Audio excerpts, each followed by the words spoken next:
The fire crackled, casting dancing shadows on the faces of the people I thought were my friends, my family. The same fire that warmed them did nothing to thaw the ice in my veins as I watched their car disappear down the dirt road, leaving me and my daughter stranded in the wilderness.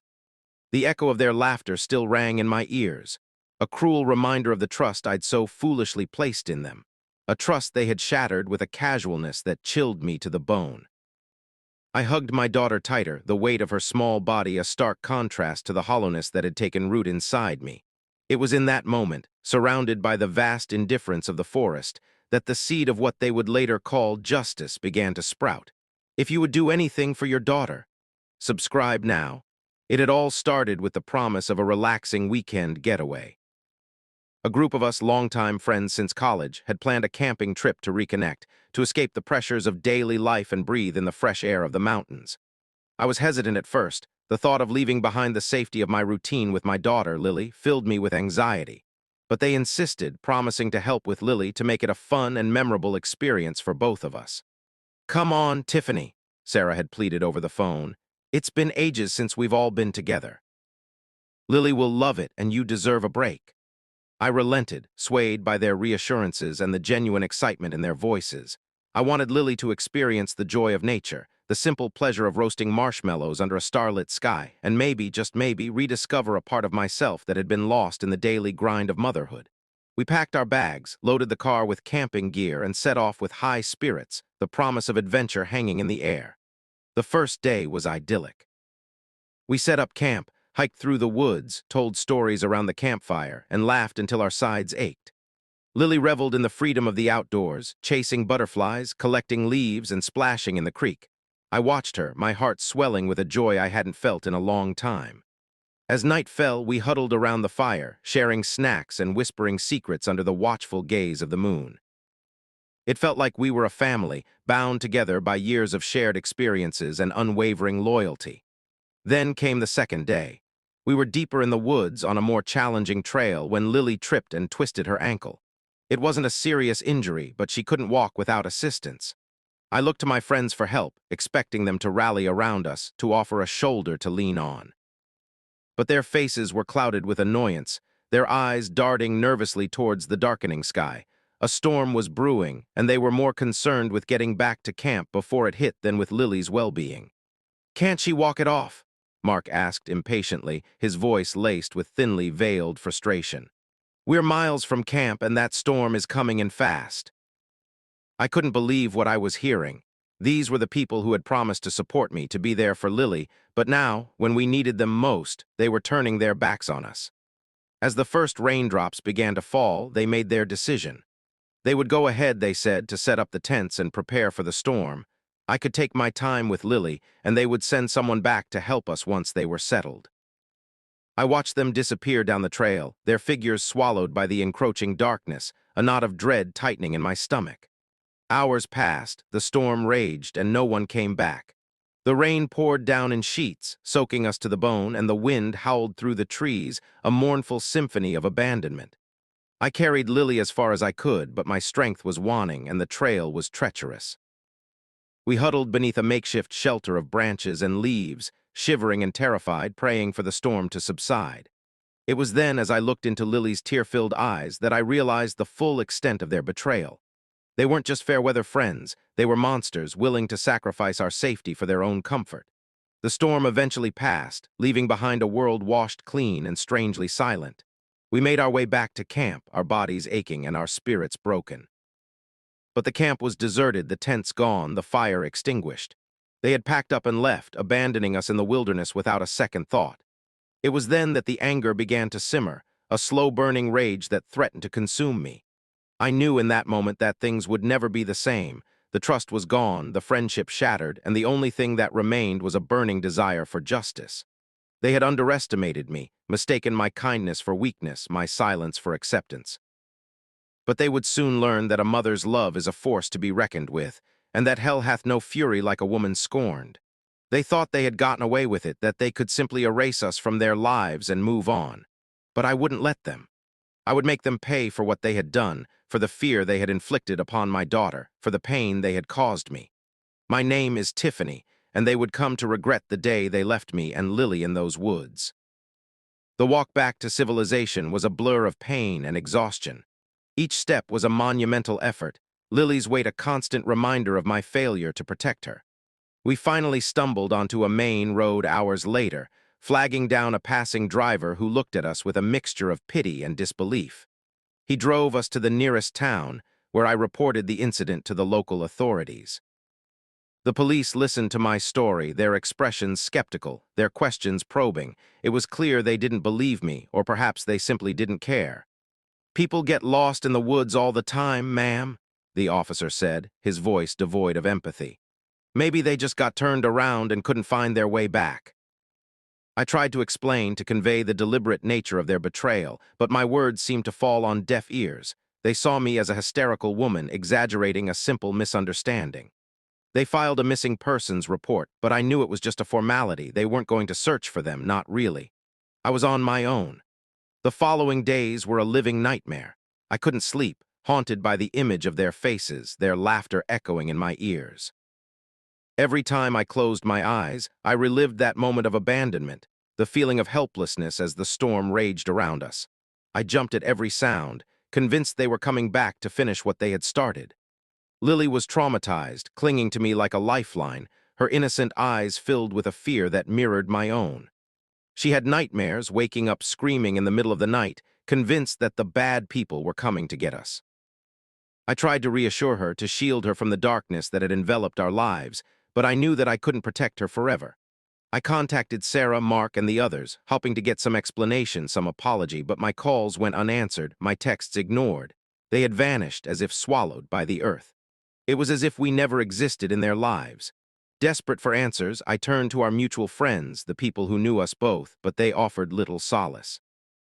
They expressed their shock and disbelief, their voices laced with awkwardness and discomfort. They couldn't understand why Sarah, Mark, and the others would do such a thing, but they also didn't want to get involved. "It's just a misunderstanding, Tiffany," one of them said, trying to placate me. "I'm sure they didn't mean for things to happen the way they did."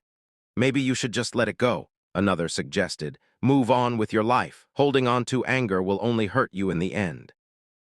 Their words were like salt in an open wound, their attempts at comfort only serving to deepen my sense of isolation. They didn't understand the depth of my pain, the magnitude of their betrayal. They hadn't been abandoned in the wilderness, left to fend for themselves against the elements. They hadn't seen the fear in their child's eyes, the unwavering trust that had been so cruelly shattered. I tried to explain, to make them understand, but they couldn't or wouldn't see the truth. They had chosen their side, and it wasn't mine. As the days turned into weeks, my anger hardened into resolve. I knew that I couldn't let them get away with what they had done. I couldn't simply move on and pretend that it hadn't happened. I had to make them accountable for their actions, to show them that they couldn't treat people like disposable objects, to teach them a lesson they would never forget. But I also knew that I couldn't act rashly, that I needed a plan, a strategy. I needed to gather evidence, to understand their motives, to find their weaknesses. It was time to turn the tables, to become the hunter instead of the hunted. I started documenting everything, recording every conversation, saving every email, collecting every piece of information that could potentially be used against them. I became a shadow, watching their every move, learning their secrets, waiting for the opportune moment to strike. I knew it wouldn't be easy, that they would fight back, but I was prepared to do whatever it took to achieve justice for myself and my daughter. They had made a mistake when they left us in those woods, a fatal miscalculation that would ultimately lead to their downfall. They had awakened a sleeping giant, a force of nature that would stop at nothing to protect what was rightfully hers. I started having nightmares about Sarah and Mark, vivid and terrifying dreams where they chased me through the woods, their faces contorted with malice, their voices taunting me with cruel laughter. I would wake up in a cold sweat, my heart pounding in my chest. The image of their betrayal burned into my mind.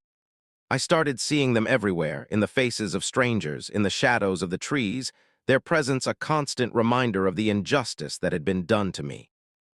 I became paranoid, distrustful of everyone around me, convinced that they were all in on it, that they were all laughing behind my back. I pushed away my friends, my family, anyone who tried to offer me support. I couldn't trust anyone, not anymore. I was alone in my anger, consumed by a desire for revenge that threatened to consume me.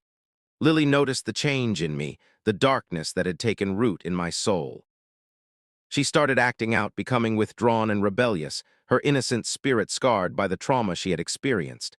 I knew that I was hurting her, that my obsession with revenge was poisoning our relationship, but I couldn't stop myself.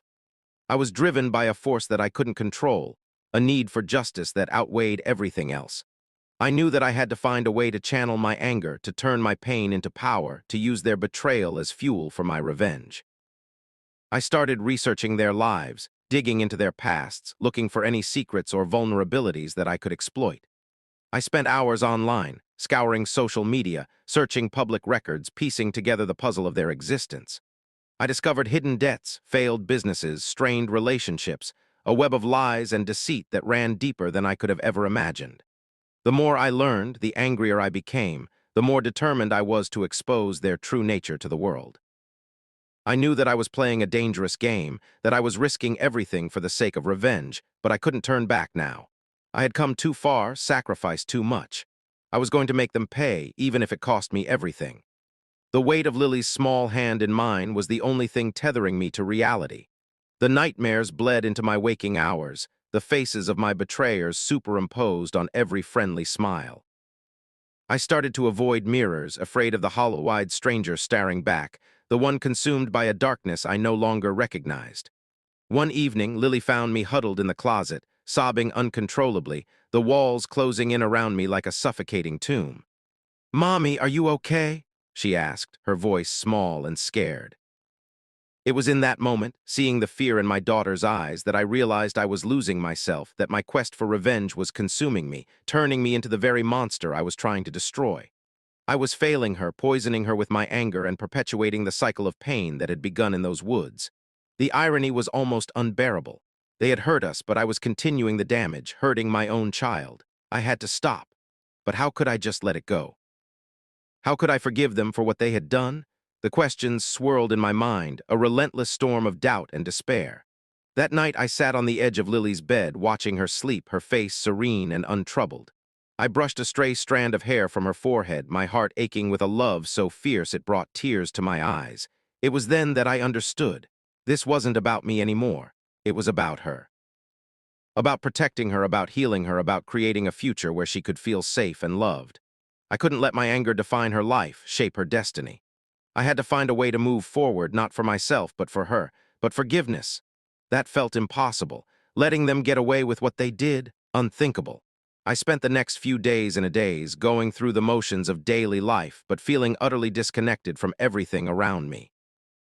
I couldn't eat, I couldn't sleep, I couldn't think. I felt like I was trapped in a dark tunnel with no light at the end.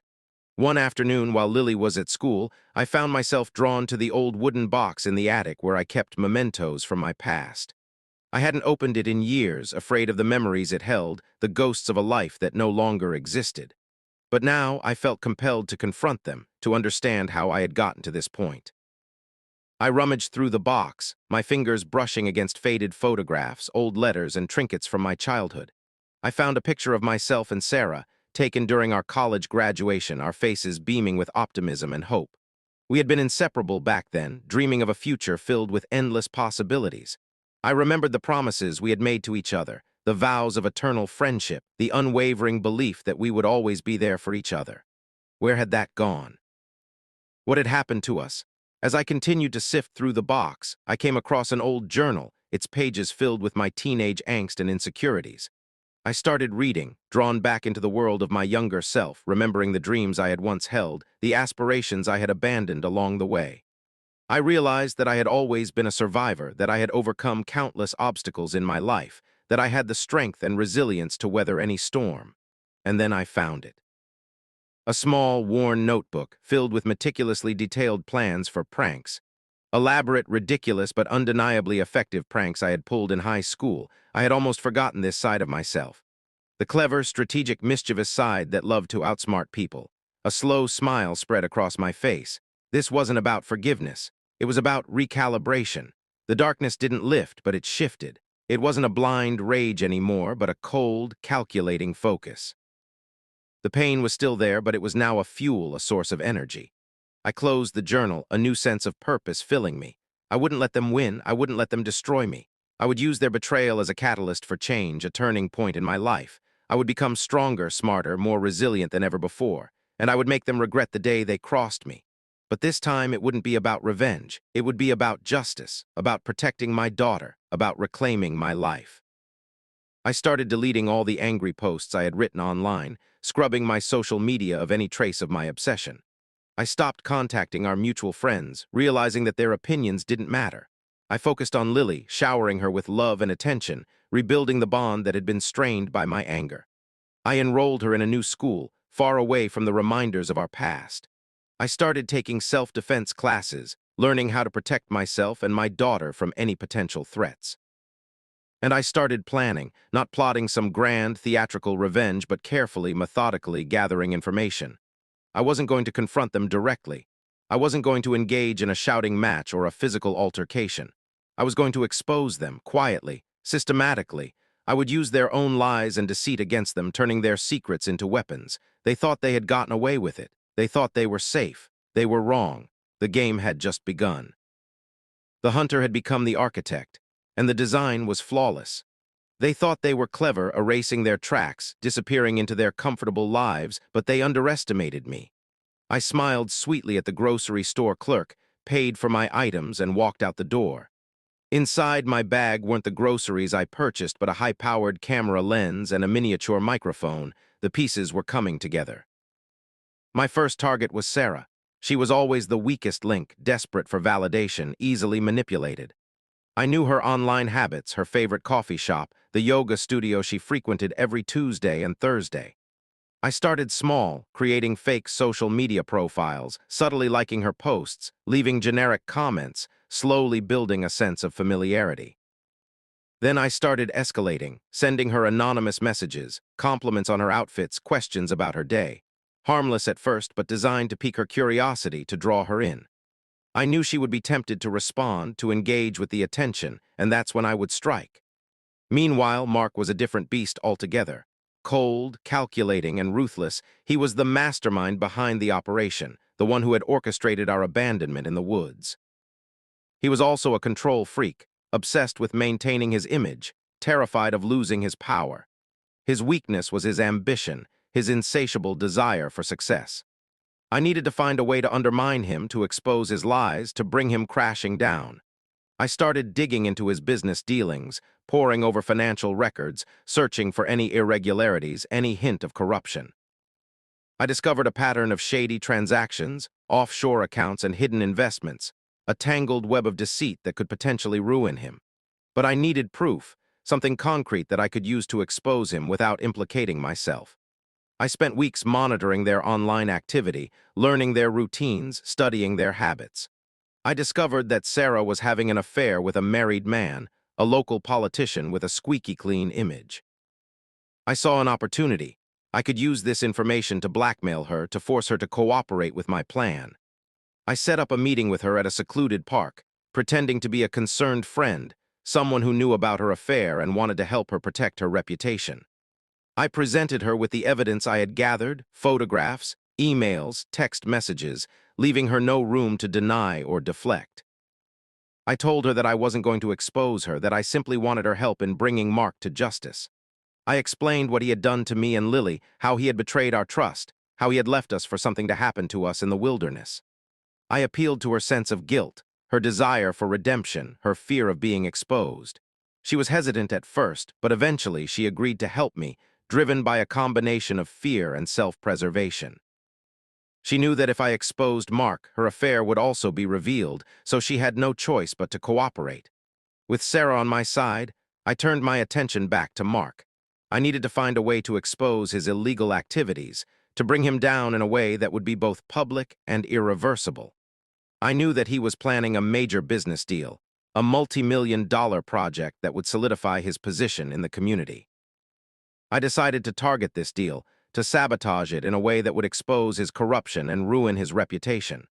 I started leaking information to the press, anonymously sending them documents and photographs that revealed Mark's shady dealings. I used encrypted email accounts and proxy servers to cover my tracks, making it impossible for him to trace the leaks back to me.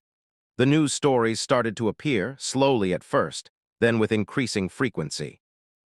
Mark was accused of bribery, fraud, and embezzlement, his reputation tarnished, his business empire crumbling around him. He tried to deny the allegations, to discredit the media, but the evidence was overwhelming. His partners started to abandon him, his investors pulled out, and his political allies distanced themselves. He was isolated, vulnerable, and desperate. I knew that it was only a matter of time before he cracked. Sarah was feeding me information from the inside, telling me about Mark's every move, his plans to cover his tracks, his attempts to silence the media.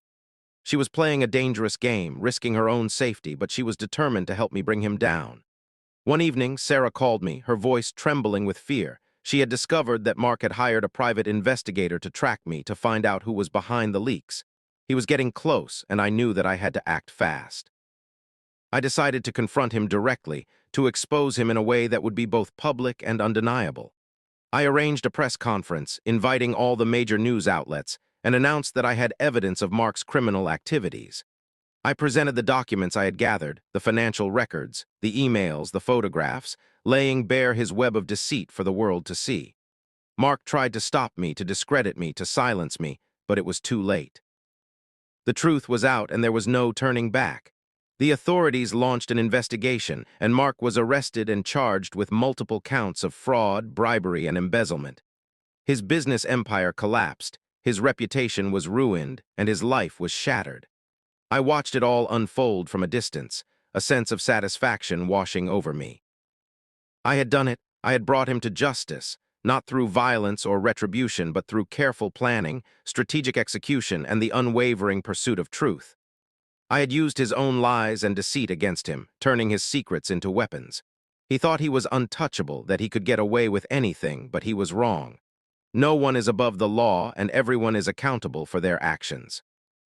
As for Sarah, she turned herself in to the authorities, confessing her role in Mark's crimes and offering to cooperate with the investigation. She was granted immunity in exchange for her testimony, and she testified against Mark in court, providing damning evidence of his illegal activities. She paid a price for her actions, but she also found redemption. She was able to put the past behind her and start a new life, free from the burden of guilt and deceit. The police found evidence to support my claims that we were left in the woods on purpose. Mark and Sarah were additionally charged with endangerment. Lily and I moved on, far from that town, far from the shadows of our past. The nightmares faded. The fear subsided. We were finally free. The satisfaction was fleeting, a momentary calm before another storm. I knew Mark wouldn't go down without a fight. He was a cornered animal, dangerous and unpredictable. I had to be ready for anything. I dove deeper into the mountain of evidence Sarah had provided, sifting through the digital wreckage of Mark's empire. That's when I found it, buried deep within a series of encrypted files, a detailed ledger outlining Mark's involvement in a series of illegal arms deals, funneling weapons to dangerous groups overseas. This wasn't just about money anymore. This was about endangering lives, fueling conflict, and profiting from destruction. This was the key. This was the leverage I needed to ensure he could never hurt anyone again. The information was explosive enough to bury him for good, but it was also incredibly dangerous. If Mark suspected I had this information, he would stop at nothing to silence me, to protect his secrets. I had to play this carefully, to use this weapon without exposing myself. I decided to leak the information to international authorities, providing them with the evidence they needed to launch a full-scale investigation. I knew that this would be the final nail in Mark's coffin, the act that would bring his entire world crashing down around him. But I also knew that I needed to disappear, to vanish without a trace, to protect myself and Lily from any potential retaliation. I started making preparations, gathering our belongings, packing our bags, preparing to leave everything behind. I created a false trail, making it look like we were fleeing the country, heading to a remote location where we could disappear. I leaked this information to Sarah, knowing that she would pass it on to Mark, drawing him away from our true location. Meanwhile, I arranged for us to stay with a trusted friend, someone who could provide us with a safe haven until the storm passed. I knew that Mark would be desperate to find us, to silence us before we could expose him. He would use all of his resources, all of his connections, to track us down. But I was ready for him. I had anticipated his every move, planned for every contingency. I had turned his own tactics against him, using his arrogance and his desperation to lead him into a trap. The authorities, armed with the evidence I had provided, launched a series of raids on Mark's properties, seizing his assets, arresting his associates, and uncovering a vast network of criminal activity. Mark was furious, realizing that he had been outmaneuvered, that his carefully constructed empire was crumbling before his eyes. He desperately tried to find me to silence me, but I was always one step ahead, anticipating his every move, thwarting his every attempt. He was like a puppet dancing on my strings, manipulated by my every whim. The game was coming to an end. I set the final trap.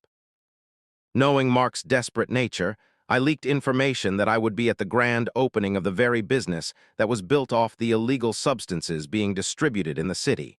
It would be a night of celebration for him and his cronies. It was the perfect stage for a takedown. I arranged for the international authorities to be present, masked amongst the partygoers, ready to apprehend Mark and his associates at my signal. I knew that this was a dangerous gamble, but I was willing to risk everything to bring him to justice. I dressed in black, a stark contrast to the glittering gowns and sharp suits of the other guests. I entered the venue, feeling the weight of the moment pressing down on me. The air was thick with anticipation, the music pulsating through the room, the faces a blur of smiles and laughter. But beneath the surface, I could sense the tension, the undercurrent of fear and suspicion. Mark spotted me across the room, his eyes narrowing with anger. He started to make his way towards me, pushing through the crowd, his face a mask of fury. I stood my ground, refusing to back down, meeting his gaze with unwavering resolve. This was it, the final showdown. He reached me, grabbing my arm, his grip tight and painful. "You think you've won?" he hissed, his voice low and menacing. "It's over," I replied, my voice calm and steady. "You're finished." I raised my hand, signaling the authorities.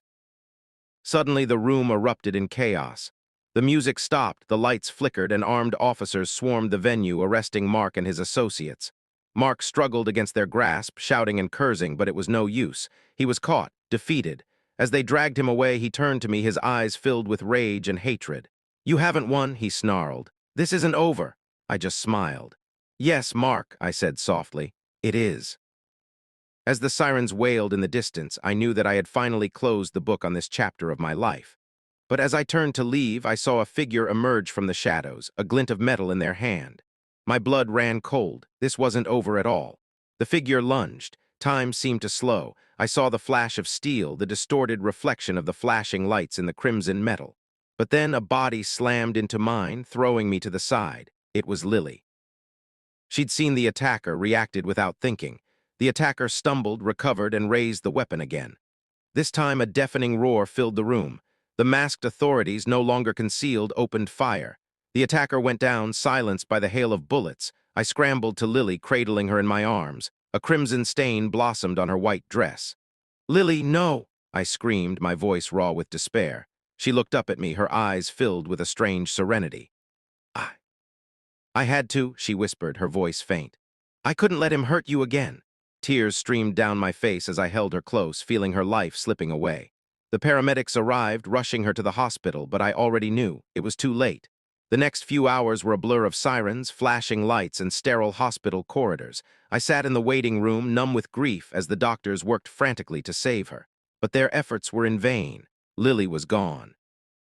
The one person who had stood by me, who had believed in me, who had sacrificed everything for me, was taken from this world. The news of Lily's sacrifice spread like wildfire. The public, already outraged by Mark's crimes, was now baying for his crimson. He had not only ruined countless lives with his greed, but had indirectly caused the demise of an innocent. His trial became a spectacle, a public reckoning for his sins.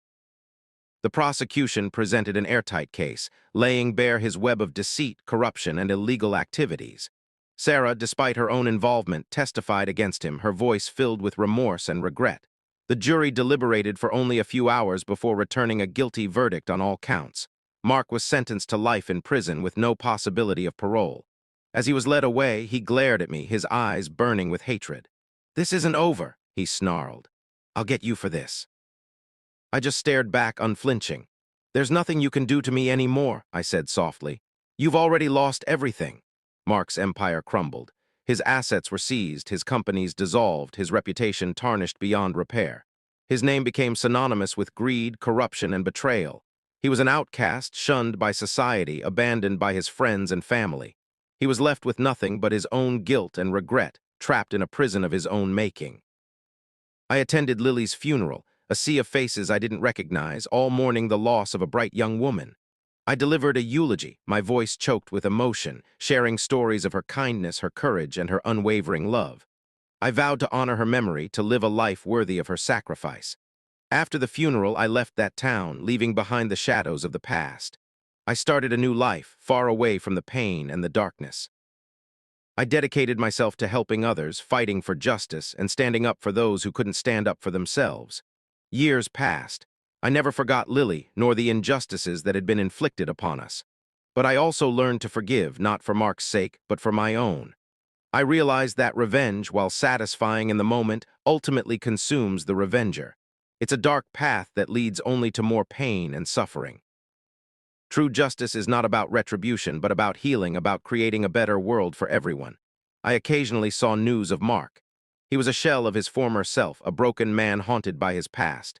He had lost everything: his freedom, his wealth, his reputation, and his soul. He was a living testament to the destructive power of greed and corruption. They lost everything.